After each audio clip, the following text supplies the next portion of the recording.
রবিবারের পর মঙ্গলবার শেষবারের মতো মারিউপোলের সেনাদের আত্মসমর্পণের সুযোগ দেওয়া হলেও এবারও আত্মসমর্পণ করবে না বলে জানিয়েছে ইউক্রেনের বাহিনী।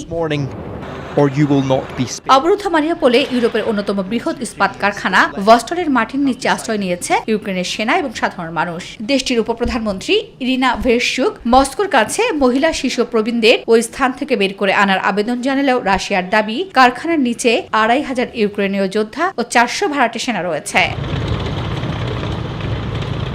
এই পরিস্থিতিতে অপ্রত্যাশিতভাবে কিয়েভ সফরে আসেন ইউরোপীয় কাউন্সিলের প্রেসিডেন্ট চার্লস মিশেল। সম্প্রতি কিয়েভে ক্ষেপণাস্ত্র হামলা চালিয়ে রাশিয়া এক প্রকার ইউরোপ সহ গোটা বিশ্বকে বার্তা দেয় যে কিয়েভও নিরাপদ নয়। তারপরেও চার্লস কিয়েভ সফর করায় একে তাৎপর্যপূর্ণ বলে মনে করা হচ্ছে।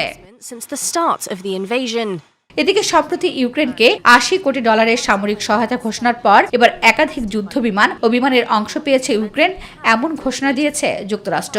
তবে এর সংখ্যা সম্পর্কে বিস্তারিত কিছু জানায়নি Washington. We certainly have helped with the transshipment of some additional spare parts that have helped with their aircraft needs.